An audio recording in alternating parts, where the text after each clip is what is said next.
بسم اللہ الرحمن الرحیم۔ السلام علیکم ورحمۃ اللہ وبرکاتہ۔ نحمدہ ونصلی علی رسولہ الکریم، اما بعد۔ حضرت عمر فاروق رضی اللہ عنہ نے عورتوں کو موٹے کپڑے پہننے سے کیوں منع فرمایا ہے؟ محترم ناظرین، اللہ تعالیٰ نے انسان کو اشرف المخلوقات بنایا ہے، اور یہ امتیاز صرف انسان کو ہی حاصل ہے کہ وہ لباس پہنتا ہے۔ انسان کو یہ شرف بھی حاصل ہے کہ اللہ تعالیٰ نے بعض چیزوں کو صرف انسان کے لیے ہی بنایا ہے، اور ان چیزوں کی نسبت اپنی طرف کی ہے جن میں ایک لباس بھی ہے۔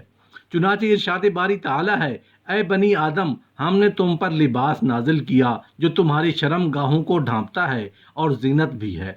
اس کے بعد والی آیت بھی اللہ تعالیٰ نے ارشاد فرمائی، اے آدم کی اولاد، تمہیں شیطان نہ بہکائے جیسا کہ اس نے تمہارے ماں باپ کو بہشت سے نکال دیا، ان سے ان کے کپڑے اتروائے تاکہ تمہیں ان کی شرم گاہیں دکھائے، اور اس کی قوم تمہیں دیکھتی ہے جہاں سے تم انہیں نہیں دیکھتے۔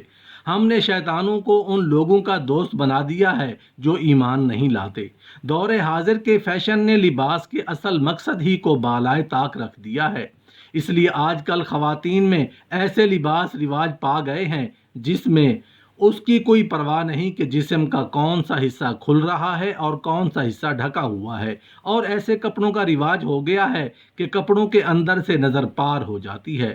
بہت سے مرد اور عورتوں کو دیکھا گیا ہے کہ ایسے کپڑوں کے شلوار پہن لیتے ہیں جن میں پوری ٹانگ نظر آتی ہے۔ ایسے کپڑوں کا پہننا نہ پہننا برابر ہے، اور ایسا لباس شریعت کی نظر میں لباس ہی نہیں ہے۔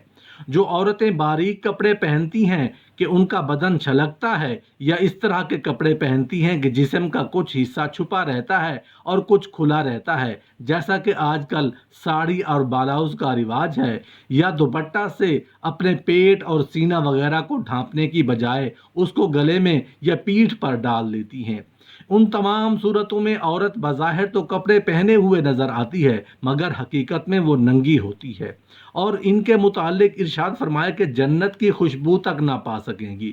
اور جو خواتین بہت باریک اور چست لباس پہنتی ہیں جس کی وجہ سے کپڑے پہننے کے باوجود جسم کی بناوٹ دوسروں کے سامنے نمایاں ہوتی ہے، ایسی خواتین کے بارے میں نبی کریم صلی اللہ علیہ وآلہ وسلم نے فرمایا کہ ایسی جماعت ایسی عورتوں کی ہوگی جو کپڑے پہنے ہوئے ہوں گی مگر اس کے باوجود ننگی ہوں گی، مردوں کو مائل کرنے والی اور خود ان کی طرف مائل ہونے والی ہوں گی، اور ان عورتوں کے سر بختی اونٹوں کی طرح ایک طرف جھکے ہوں گے۔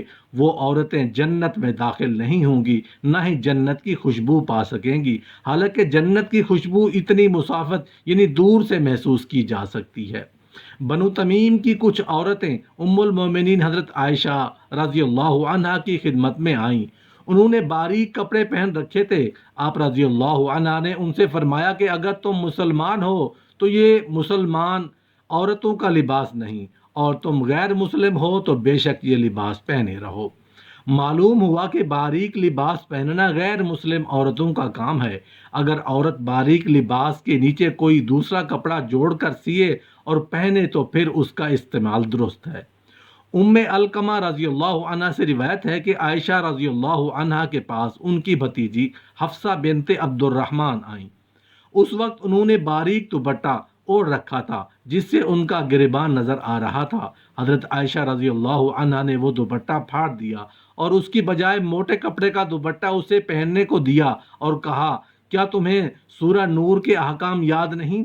اسامہ بن زید سے روایت ہے کہ رسول اللہ صلی اللہ علیہ وآلہ وسلم نے مجھے ان کپڑوں میں سے ایک باریک کپڑا دیا جو دحیہ کلبی رضی اللہ عنہ لائے تھے۔ میں نے وہ کپڑا اپنی بیوی کو دیا۔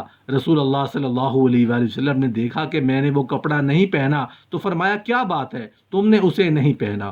میں نے عرض کیا، وہ کپڑا تو میں نے اپنی بیوی کو دے دیا۔ آپ صلی اللہ علیہ وآلہ وسلم نے فرمایا، اسے کہو کہ وہ نیچے کوئی اور کپڑا لگا لے، مجھے ڈر ہے کہ اس میں سے اس کی ہڈیوں کی ساخت نمایاں ہوگی۔ ہڈیوں کی ساخت اور جسم کی بناوٹ دو طرح سے ظاہر ہوتی ہے، یا تو کپڑا چست اور تنگ ہو یا کھلا ہی ہو، لیکن اس کی بناوٹ ایسی ہو کہ جسم کے اعضاء کو نمایاں کرے، جیسے بعض جرسی کپڑے وغیرہ۔ دوسرے، جس کپڑے کے موٹا ہونے کے باوجود یہ شبہ ہو کہ اعضاء کی بناوٹ ظاہر ہوگی، اس کے نیچے بھی کوئی اور کپڑا لینا یا پہن لینا چاہیے۔ اس کی تاکید اس روایت سے بھی ہوتی ہے کہ عروہ بن زبیر اپنی والدہ اسماء بنت ابی بکر کے لیے کپڑا لائے۔ اس دور میں وہ بہت بوڑھی ہو چکی تھیں اور بنائی جاتی رہی تھی۔ انہوں نے کپڑے کو ہاتھ سے ٹٹول کر دیکھا اور واپس کر دیا۔ منظر نے کہا کہ اماں جان، یہ کپڑا شفاف باریک تو نہیں ہے کہ جس سے جسم کے اعضاء نمایاں ہوں؟ انہوں نے جواب دیا، شفاف باریک تو نہیں، لیکن جسم کی ساخت کو نمایاں کرتا ہے۔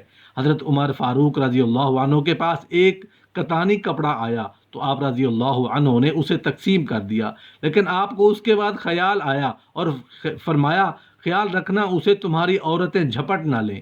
اس پر ایک شخص نے کہا، میں نے وہ کپڑا اپنی بیوی کو پہنا کر دیکھا، وہ گھر میں چلی پھری، وہ سیدھی چلی، پھر پیٹھ موڑ کر چلی، یعنی ہم نے گھر میں کپڑے کو اچھی طرح دیکھ لیا، میرا خیال ہے وہ کپڑا باریک نہیں۔ حضرت عمر رضی اللہ عنہ نے فرمایا، باریک تو نہیں، لیکن وہ جسم کی بناوٹ کو ظاہر کرتا ہے۔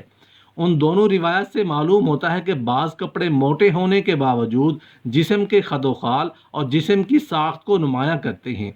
بعض کپڑوں کی بناوٹ ایسی ہوتی ہے کہ موٹے اور ڈھیلے ڈھالے ہونے کے باوجود جسم سے چپک جاتے ہیں اور اعضائے بدن نمایاں ہوتے ہیں۔ اس کے علاوہ اگر ایسے کپڑے ہوں جو نہ تو جسم کے خد و خال کو نمایاں کرتے ہیں نہ جسم کی ساخت کو نمایاں کرتے ہوں تو ایسے کپڑے پہننا بالکل جائز ہے۔ ضروری نہیں کہ پردہ صرف باہر نکلنے کے لیے کیا جاتا ہے یا غیر محرم کے سامنے، بلکہ گھر میں بھی اپنے سطر کا خیال رکھنا چاہیے۔ رسول اللہ صلی اللہ علیہ وآلہ وسلم نے فرمایا، ننگے ہونے سے بچو، اس لیے کہ تمہارے ساتھ وہ کرامن کاتبین بھی ہیں جو تمہارے اعمال لکھتے ہیں، جو تم سے جدا نہیں ہوتے مگر تمہارے قضائے حاجت کے وقت تم سے جدا ہو جاتے ہیں، یا بیوی کے ساتھ خلوت کے وقت، لہٰذا ان سے شرم کر اور ان کی عزت کر۔ معلوم ہوا کہ تنہائی میں بھی لباس پہنے رہنا چاہیے، البتہ عورت تنہائی میں سر سے دوپٹہ اتار سکتی ہے، پنڈلیاں یا بازو ننگے کر سکتی ہے۔ یہ کسی صورت درست نہیں کہ بغیر کسی حقیقی ضرورت کے وہ اپنے گلے کا کپڑا یا ٹانگوں کپڑا اتار کر ننگی ہو جائے۔ حیا تو اس بات کی متقاضی ہے کہ انسان خود بھی اپنے قابل ستر مقامات کو دیکھنے سے بچے۔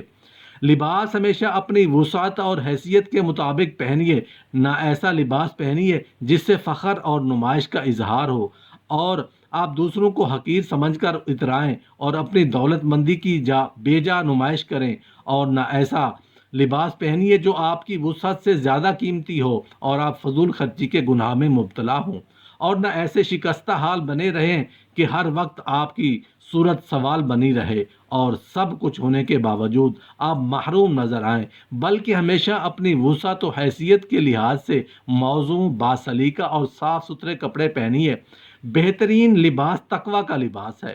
تقوی کے لباس سے باطنی پاکیزگی بھی مراد ہے اور ظاہری پرہیزگاری کا لباس بھی، یعنی ایسا لباس پہنیے جو شریعت کی نظر میں پرہیزگاروں کا لباس ہو، جس سے کبر و غرور کا اظہار نہ ہو، جو نہ عورتوں کے لیے مردوں سے مشابہت کا ذریعہ ہو اور نہ مردوں کے لیے عورت سے مشابہت کا۔ ایسا لباس پہنیے جس کو دیکھ کر محسوس کیا جا سکے کہ لباس پہننے والا کوئی خدا ترس اور بھلا انسان ہے۔